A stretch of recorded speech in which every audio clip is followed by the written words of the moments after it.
Bueno, hoy vamos a hablar de la oración, ¿verdad? ¿Cuántas veces nosotros, hoy dice la oración transformadora, ¿sí? ¿Cuántos han tomado el curso de intercesión? ¿Cuántos han tomado el curso de intercesión? Ok, bueno, hay muy poquitos, ¿eh? Creo que, mira, a interceder se aprende, a orar se aprende.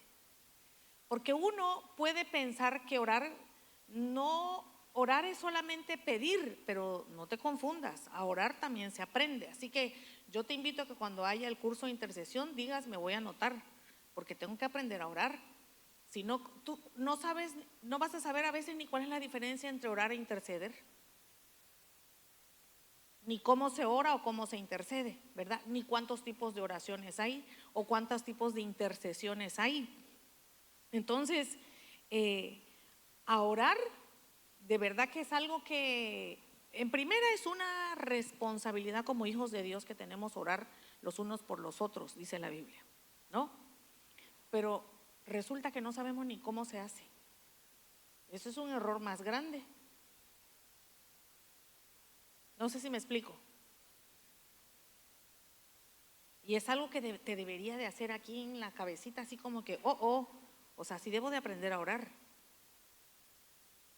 No a como me dé el entendimiento, sino, pues digo, debo de buscar cuando menos ciertos principios para orar, ¿verdad? No sé si me explico, iglesia, ¿sí? Porque los discípulos cuando le preguntaron a Jesús, le preguntaron que cómo oraban, ¿no? Y Él les enseñó el Padre Nuestro.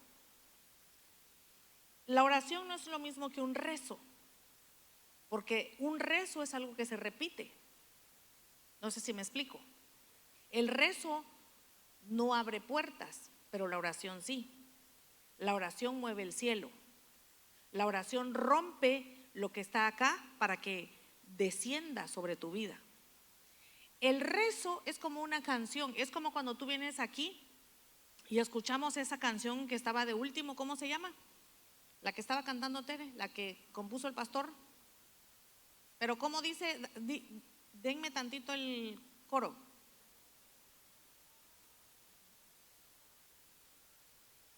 Ahí bien acá, Tere. Ay. Ajá, bueno, la podemos cantar o la podemos rezar.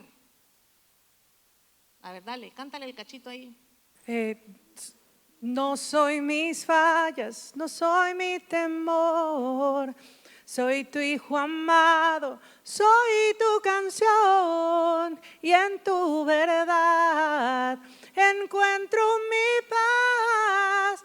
En tu presencia todo se va. Dime, Señor, háblame, así tenía que ser. Rompe mis cadenas. eso. Tú lo puedes cantar, pero no es orar. No sé si me explico. Entonces, no nos confundamos con que a veces cuando venimos a los pies de Cristo, escucho la canción, mi corazón se abre y ya oré. Eso no es orar. Decirle a alguien te quiero es tan facilito, ¿verdad? Ay, amiga, cuánto te quiero. Pero orar por tu amiga todos los días, o cuando menos una vez al mes, eso es otra cosa. ¿Sí nos vamos explicando? Entonces, una de las mayores expresiones de amor en realidad es orar. Esa es una expresión de amor hacia las personas, sin necesidad que se los digas a ellos. Oras por ellos a Dios, los presentas delante de Dios, ¿verdad? Porque, repito, decir te quiero es fácil, pero orar por alguien, como dijo el Señor, hay quienes de labios me honran, pero su corazón está lejos de mí. Entonces, cuando tú oras por alguien, es que esa persona está en tu corazón y es de manera genuina, ¿sí? A veces venimos a la iglesia y nosotros hoy, por ejemplo, martes, venimos a algo que se llama orando por los que amo. Y te voy a decir cuál es lo que pasa. Venimos no a orar por los que amamos, venimos a que Dios nos dé algo a nosotros mismos. Y Dios te quiere llevar a otro nivel, no solo de pedir. Porque ¿qué pasa cuando Dios no te responde la oración? Te olvidas de Él, te molestas. ¿Qué pasa cuando Dios la respuesta que tú anhelas no es? Ahora te voy a decir por qué es importante orar. Porque cuando uno ora, lo primero que pasa es que la oración cambia al que ora. Vamos a leer Filipenses 4 del 6 al 7. Mira qué dice ahí. Dice: por nada estéis afanosos, sino sean conocidas vuestras peticiones delante de Dios en toda oración y ruego con acción de ¿qué? De gracias. Voy a repetirlo. Espérame. Dice: sean conocidas vuestras peticiones delante de Dios. ¿Cómo? Oraste y pediste. Eso es orar y rogar.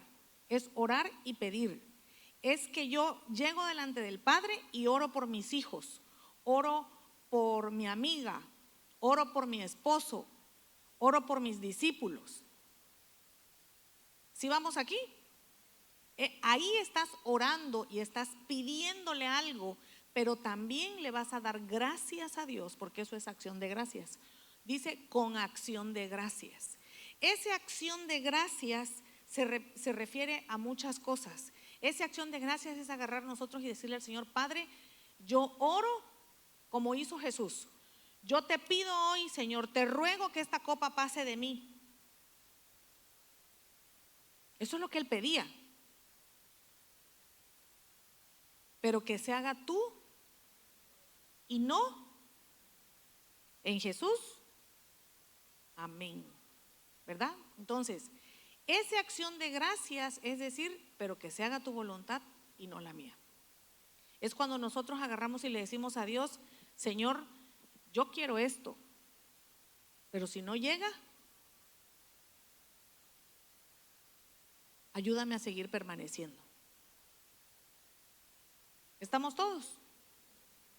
Sí, entonces, siguiente, dice: y la paz de Dios, ¿qué viene sobre ti? A ver, espérame, Señor, si ya llegué, oré, ¿por qué me sale con que me va a dar paz?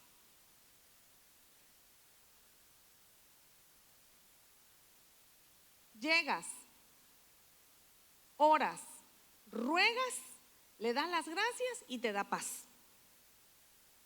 Eso dice ahí, ¿no? ¿Qué dice? Y la paz de Dios que sobrepasa ¿qué? ¿Qué va a hacer? A ver, vamos a desmenuzar este pasaje. Yo oro, ruego y le doy gracias. Gracias sin recibir nada. Solo oré, rogué y le doy las gracias. Y Él me va a dar tres cosas. Tres cosas. Me va a dar paz. Me va a dar paz. ¿Y qué más me va a dar? Va a guardar ¿qué? Mi corazón ¿y qué? Y entonces, ¿te dio lo que le pediste? ¿Te dio lo que le pediste? No, no te dio lo que le pediste. ¿Sabes qué te dio? Fortaleza para esperar mientras llega. Fortaleza para esperar mientras llega la respuesta. ¿Estamos? Fortaleza, ¿por qué? Porque dice, guardará ¿qué? Tu corazón y tus pensamientos. ¿Sabes por qué? Porque lo primero que el enemigo va a atacar cada que tú oras, cada que tú pides, ¿sabes qué es? Tus pensamientos y tu corazón. Porque el enemigo empieza a contaminar tu corazón. No te va a responder. Dios no te va a hablar. Dios no te va a dar la respuesta que tú anhelas. El diablo es astuto, muy astuto. El enemigo entra y habla. Pero él dijo, yo voy a guardar tus pensamientos. Voy a guardar tu corazón. Eso es lo que voy a guardar. Porque pedir, todos pedimos. Pero fuerza cuando Dios no te da. Muchas veces la gente piensa que tiene una profesión porque estudió y se quemó las pestañas. No te confundas. Tienes una profesión porque a Dios le plació. Primero, ponerte en el lugar donde alguien iba a solventar lo que estudiaste. Segundo, darte la inteligencia para poder terminar. Porque ¿cuál diferencia hay entre tú y alguien que tenga algún problema mental? ¿Qué hiciste tú para no tener un problema mental, para haber nacido sano? ¿Qué hiciste? Nada. ¿A quién le plació regalarte esa sanidad mental? A Dios le plació dártela, entonces valora lo que Dios te da. Es cierto, al que se esfuerza Dios lo premia. Es cierto, terminaste una profesión o terminaste algo porque has tenido constancia, porque te sacrificaste. Y ese sacrificio Dios lo valora, pero tú lo disfrutas.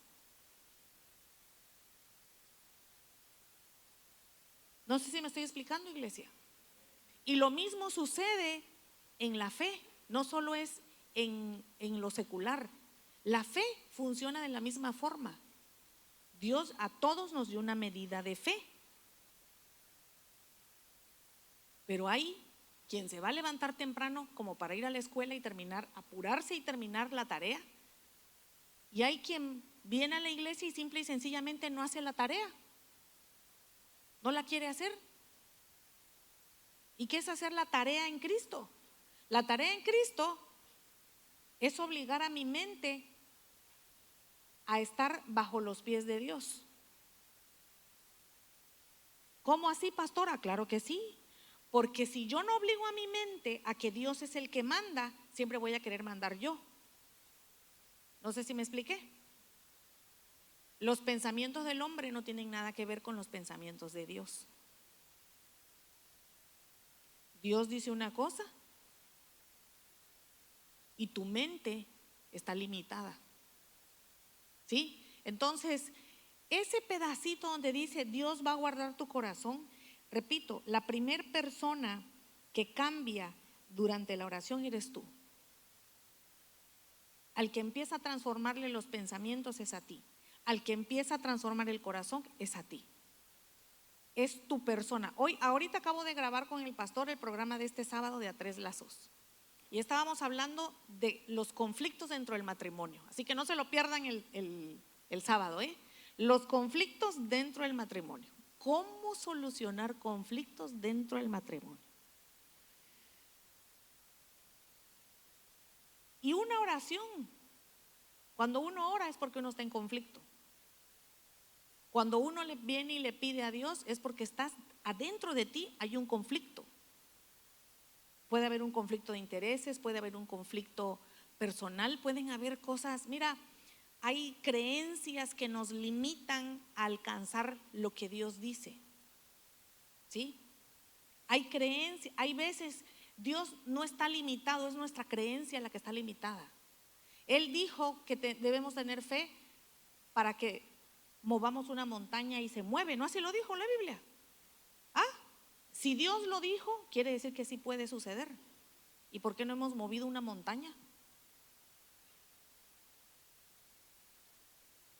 ¿Qué es más fácil? Mover una montaña que agarrar y decir, Señor, dame fe para que ese cesto se mueva para allá.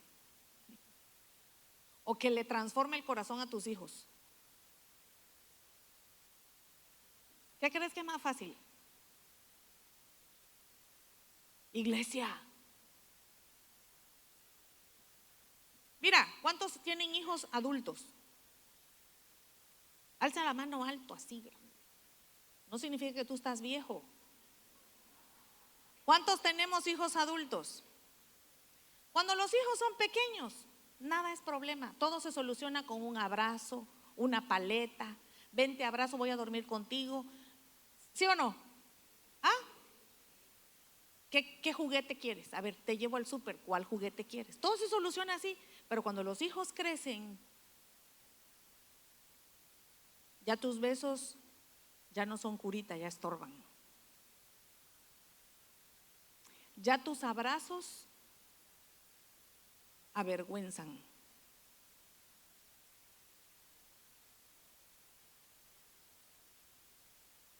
Y aunque tú quisieras con el alma meterte en sus pensamientos y cambiar algo de lo que hay allá adentro, no puedes. Aunque tú con el alma quisieras decirle, mira, tú eres tan bueno para hacer estas cosas, convencerlos de que son capaces, de que tienen todo para hacerlo, y ellos simplemente no quieren, no tienen ganas, no tienen ánimo. Ahí ya no puedes hacer nada, y entonces empiezan los verdaderos problemas. Así que si hoy estás en la adolescencia de tus hijos, respira. Apenas está empezando la dorada de píldora, pero de la buena,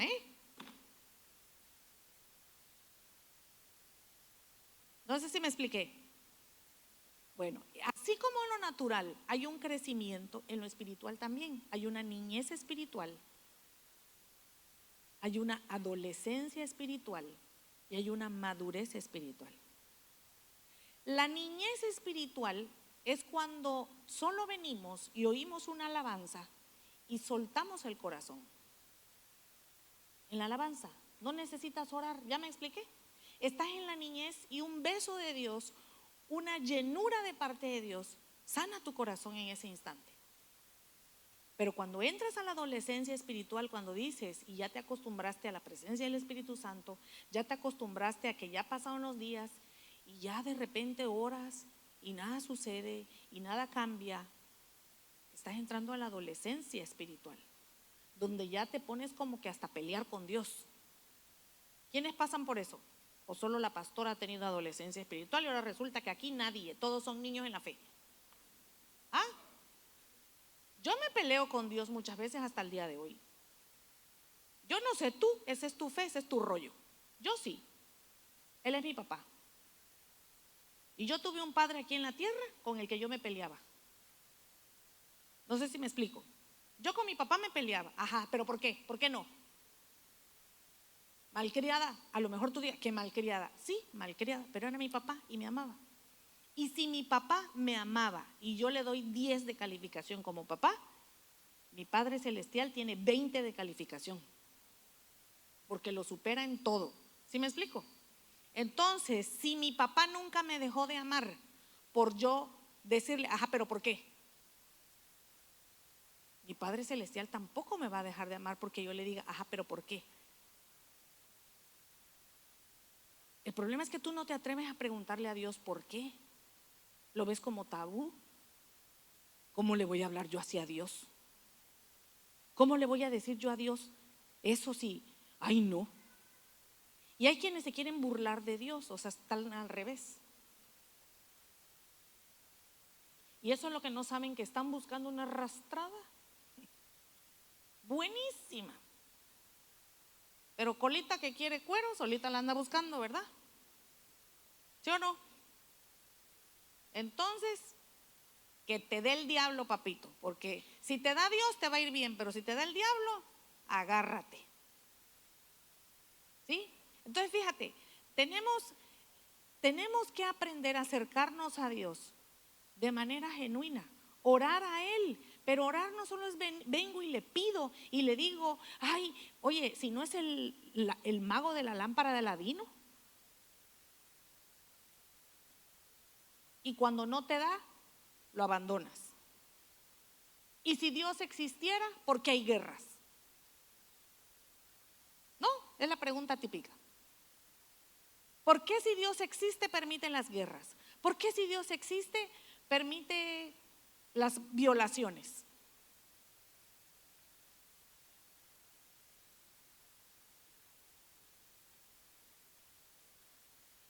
Fíjate, peleas con el mundo, te jactas de decirlo, pero ¿acaso te has sentado un día tú y le has dicho al Señor, Señor, con humildad y sin coraje, yo te quiero hacer una pregunta?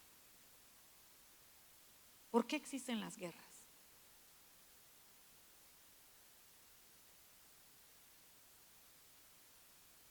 ¿Por qué hay violaciones?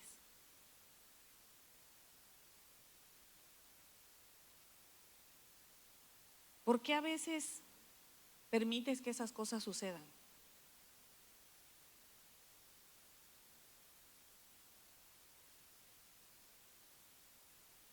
No te lo vengo a preguntar en son de reclamo, vengo como hija.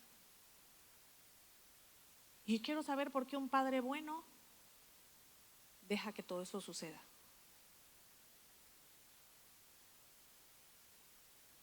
A ver,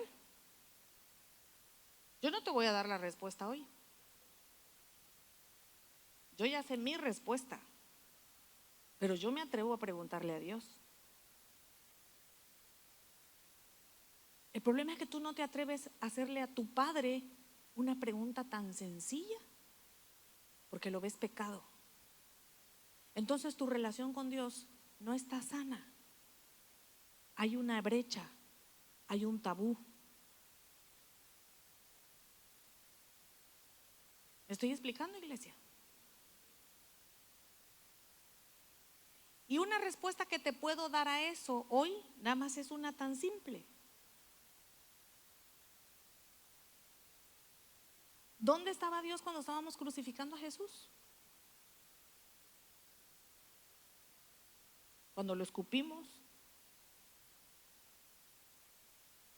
¿dónde estaba? El mismo Dios de Jesús es el mismo Dios tuyo.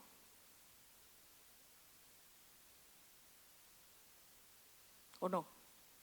La Biblia dice que es el mismo de ayer, de hoy y de siempre. Entonces, el mismo Dios de ese tiempo es el Dios que tú tienes hoy. ¿Por qué estaría imposibilitado a responder?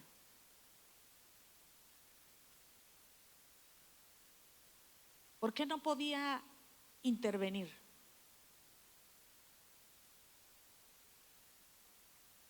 ¿Hay iglesia? Ese Dios que no pudo intervenir cuando estábamos sacrificando a su hijo.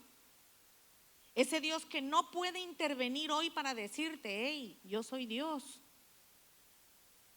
Yo soy mayor que todo lo que tú puedas ver aquí en la tierra. Ese mismo Dios que no puede intervenir por algo es al que tú ni siquiera te atreves a preguntarle de manera educada, con un corazón no enojado, con una emoción no descontrolada. Porque hay cosas que permiten y cosas que no se permiten.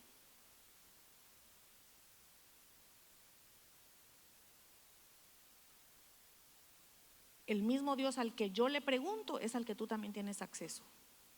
Ahora, si tú no accesas a Él de la misma forma, pregúntate por qué será. Yo te decía hace un momento, la oración lo primero que hace es cambiar al que ora.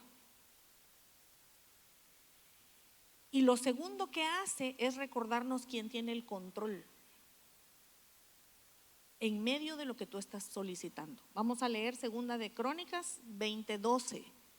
Dice así: oh Dios nuestro, no los juzgarás tú, porque en nosotros no hay fuerza contra tan grande multitud que viene contra nosotros. Aquí era cuando estaban en una guerra.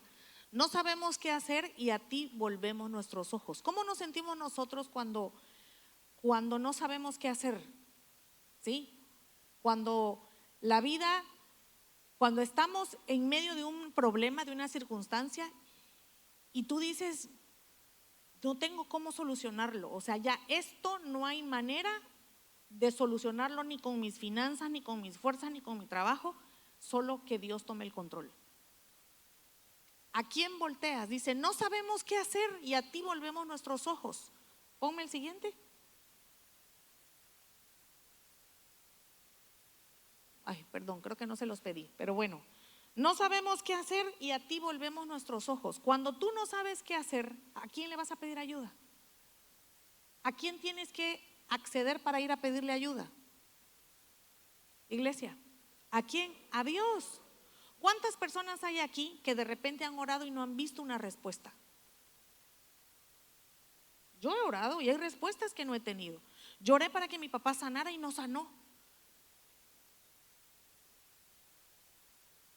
La misma oración que hice para mi papá no sanó. Hice una oración para 2 personas aquí en la iglesia y otra señora que vino por la misma situación y las 3 sanaron. Y mi papá no sanó. Pero sigue siendo el mismo Dios. No me dejó de amar porque no sanara a mi papá. No sé si me explico. ¿Por qué sucedió? No lo sé. Pero no todo te va a responder lo que tú quieres oír. Lo único que sí te puedo decir, que aunque la respuesta no fue la que yo le pedí o la que yo esperaba, te puedo decir que ha guardado mi corazón, que ha guardado mis pensamientos, ¿sí? Te puedo decir que ha guardado hasta mi espíritu, porque el diablo llega y te habla muchas veces. El diablo te habla muchas veces y te dice, ¿qué sigues tú? ¿Para qué sigues ahí creyendo en Dios? ¿Para qué sigues pidiéndole al Señor? Mira, yo recuerdo que yo le decía a mi marido, yo no necesito al diablo si te tengo a ti. Hay mujeres aquí que no necesitan al diablo, el diablo duerme con ellas. Y lo mismo hay hombres. Hoy hablábamos en el programa, ¿verdad?, de los matrimonios, que hay veces los matrimonios se vuelven, los conflictos dentro del matrimonio se vuelven una batalla campal inmensa y a veces ya ni siquiera es el problema, sino la forma en la que reaccionamos. No sé si me explico. Ya el problema era que el cesto no iba ahí, sino iba del otro lado. Empezaron a pelear con el cesto, pero ya el cesto, al final, el cesto no importa. ¿Sí? O sea, es que tú moviste una vez un cesto hace 10 años, cuando tu mamá dijo no sé qué cosa, tú dijiste, sí voy a mover el cesto. Pero como yo te lo estoy, te enfilas. Entonces, ya no estás peleando por este cesto. Ya el problema se alargó, porque si tuviéramos un principio, que es la oración, si aprendiéramos a orar y a cambiar y a dejar que Dios me transforme, a dejar que Dios me diga, a ver Gina, mira, cálmate, mira, porque lo dice su palabra. Su palabra dice que Él va a guardar mis pensamientos, va a guardar mi corazón y me va a dar una paz que sobrepasa entendimiento. ¿Lo dice o no lo dice? Una paz que sobrepasa entendimiento. Entonces yo tengo que recordar, ¿verdad? Tengo que recordar que Dios me va a dar eso que a lo mejor no entiendo. Mira, recuerdo que cuando fallece mi papá, yo no entendía por qué tenía tanta paz. ¿Sí? Yo hasta el día de hoy, ¿verdad? Bueno, mi esposo siempre decía, el día que mi suegro se muera, creo que yo voy a enterrar a Georgina junto con él. Y te digo algo, yo también pensaba lo mismo. Toda mi vida pensé, el día que mi papá se muera, yo no sé qué voy a hacer. O sea, a lo mejor tenemos diferentes formas, todas las personas tenemos una paternidad distinta. Pero yo amo a mi mamá, por allá debe andar mi mamá. Yo amo a mi mamá es una excelente madre, ¿verdad? Pero con mi papá tenía yo una relación diferente. ¿Sí? Hay hijos que a veces nos apoyamos más emocionalmente en otro. Y no significa que quiera más a mi papá que a mi mamá. Los amo igual. Pero a veces como hija, creo que como los dos estábamos así medio loquitos, nos entendíamos un poquito más. ¿Sí? Entonces a veces yo decía, el día que mi papá se muera, o sea, ¿con quién voy a hablar yo?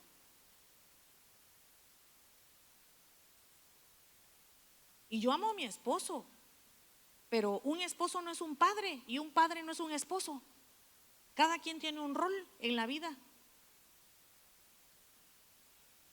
Y te voy a decir algo, él fallece y yo decía, ¿qué me pasa? Y hasta le decía a Yorli, yo no sé qué tengo, yo no quiero llorar, me duele pero no lloro. Y hoy, 2 años después, 2 años va a cumplir papá Yorli, ¿o 3? ¿Cumplió 3? No, cumplió 2. Ajá. 2 años, y a 2 años de su muerte te puedo decir que creo que he llorado, o ni llorado tanto, creo que he extrañado a mi papá más estos días pasados. Creo que porque como he estado en mi casa, ¿verdad? Por la cuestión que me dio en la cara, y de cierta forma no estoy en mis actividades normales, hay más tiempos de ocio. Creo que estos días me entró esos días, estuve así como que más emocional con respecto a eso.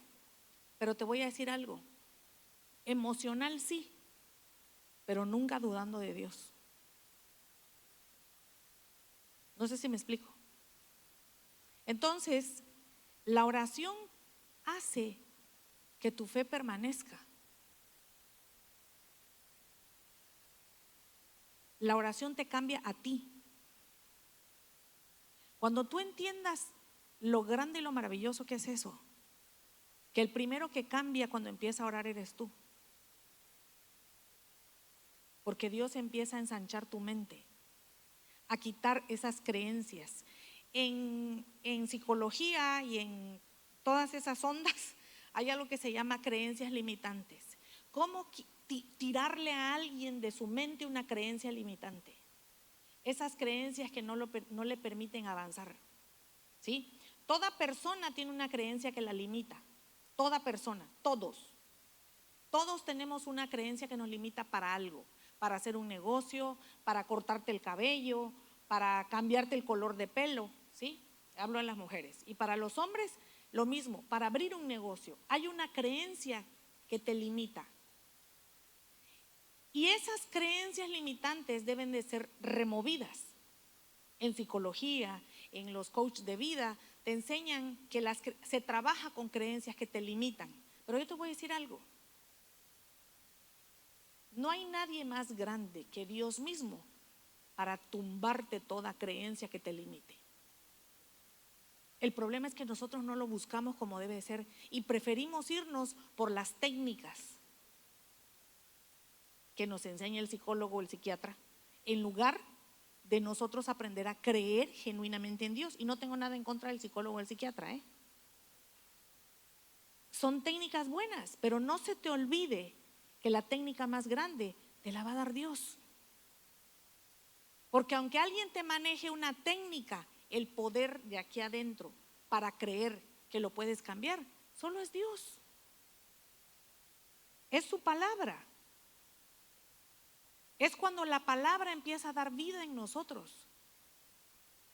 Pero si no hay una palabra, si tú no alimentas tu mente con una palabra, si tú solo la alimentas con el no puedo, no lo voy a lograr, no lo voy a hacer, entonces nada va a cambiar. Mi esposo nunca va a cambiar, mi marido no va a convertirse, porque pastora, usted no conoce al esposo que yo tengo. Y yo te pudiera decir, ni que fuera más grande que Dios. Si Goliat era Goliat y un chamaquito de una pedrada lo tiró, ni que tu marido fuera qué. No sé si me explico. He visto cosas más grandes que Dios deshaga y las transforme. La que tiene que creer eres tú. La que tiene que poner límites eres tú, o el que tiene que poner límites eres tú. Porque hay esposos que también empiezan con que no, pastor, es que mi esposa no quiere venir a la iglesia y la verdad que es que ella, ¿y quién manda pues? No, que se jactan de decir que mandan, que son reyes, sacerdotes, profetas. A ver, veo tu rey, tu sacerdote, tu profeta.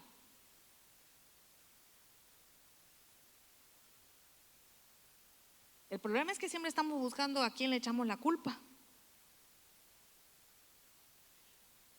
Pero mira, Dios nos dejó una clave bien linda para que las respuestas y las oraciones te sean respondidas. Santiago 5:16 dice: confesaos vuestras ofensas unos a otros y orad unos a otros para que seáis sanados. La oración eficaz del justo ¿puede qué? Repítelo. La oración, yo no veo que ahí diga la oración eficaz del dominguero puede mucho. ¿Tú lees eso? ¿Ah? Ay, pastor, es que mire, yo la verdad, solo los domingos. O sea, yo con trabajo y tengo fe para mí. Y usted quiere que yo tenga fe para grupos. ¿Dónde cree usted, pastora? No, tu problema no es la fe. No. Tu problema es el compromiso, punto número 1. Tu problema es que no quieres dejar de pecar, punto número 2. Porque pecas de lunes a jueves, a sábado, y el domingo vienes y te medio santificas. Perdóname que yo te lo diga, pero es la verdad.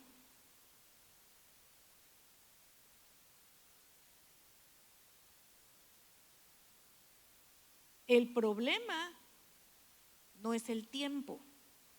Trabajo tenemos todos. Y los que estamos casados tenemos más trabajo que los solteros.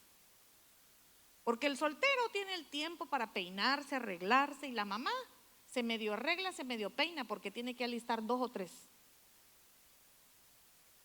Y con el marido, 4.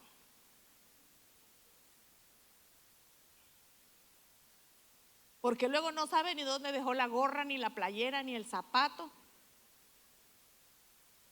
¿Sí o no?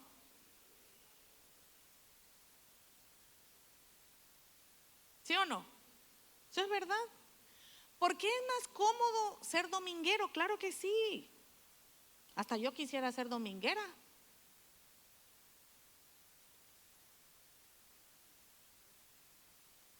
Hasta yo quisiera ser dominguera. Imagínate si yo fuera dominguera nada más. Hombre,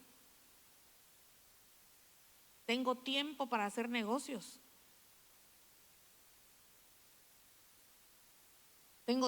Tendría tiempo para dedicarme a mi carrera. Todo el tiempo del mundo. Yo amo estudiar. A mí me gusta estudiar, me gusta prepararme, me gusta conocer siempre un poquito más, siempre, de algo. Siempre. Por si no lo sabes, y no lo digo a manera de presunción, pero ve, soy contador público, tengo una especialidad en fiscal aduanero, tengo una maestría en pedagogía y práctica docente, tengo un diplomado de consejería familiar, tengo estoy certificada como life coach personal. Y ahorita estoy por certificarme como life coach grupal. Y aparte me meto en 20,000 chinches que no me debo meter.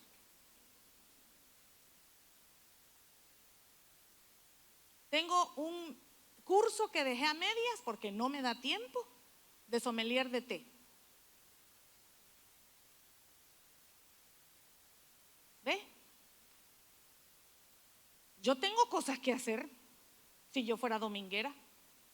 Y yo siempre se lo digo a los psicólogos que están aquí, yo siempre les digo, ¿qué es eso que cobras 500 pesos? ¿Qué es eso? Valórate. Si estudiaste y tienes el conocimiento de Dios, valórate. ¿Cuánto vale tu hora?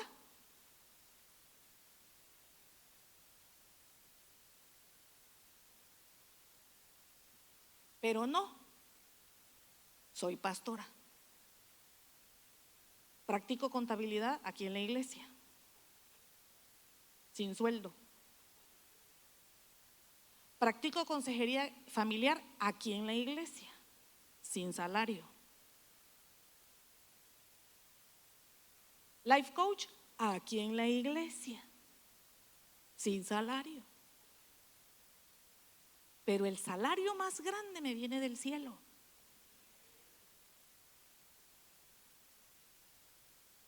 Entonces, dominguera yo también quisiera.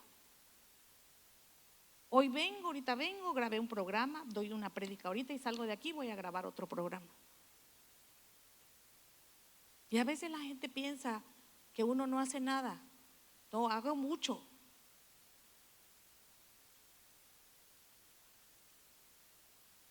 Y lo hago porque Dios me da fuerza, porque estoy apasionada por Él, porque ¿sabes algo?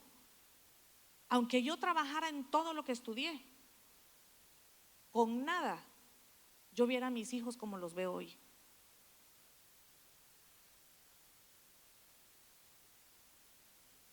Con nada. Con nada de lo que yo estudié, con nada de lo que yo hago, yo tuviera el matrimonio restaurado que Dios restauró hoy. Y no te miento, ahí está mi concuña. Ella es esposa del hermano del pastor, mi vecina aparte. ¿Cómo nos peleábamos Héctor y yo? Los perfumes salían volando de mí. Los celulares salían volando de mi, ¿cómo se llama? Del balcón, ¿verdad? Al patio de al lado. Él llegaba con un perfume, agarraba yo el perfume y lo tiraba yo. A mí no me vas a comprar con un perfume. ¿Verdad o mentira? Y así viví mucho tiempo. ¿Y sabes algo? Dios empezó a cambiarme a mí. Y luego cambió mi esposo. Pero no fue siendo cristiana dominguera. Así que deja de ser dominguero, porque si sigues de dominguero tendrás más de lo mismo. ¿Sí me explico? El pan con mantequilla que te comes hoy, si sigues de dominguero lo seguirás comiendo en 10 años. Y no te quejes, no fue Dios, fuiste tú. Porque así como uno tiene disciplina para ir a la escuela y terminar una profesión o aprender un oficio, así se necesita disciplina para estar en el reino de Dios.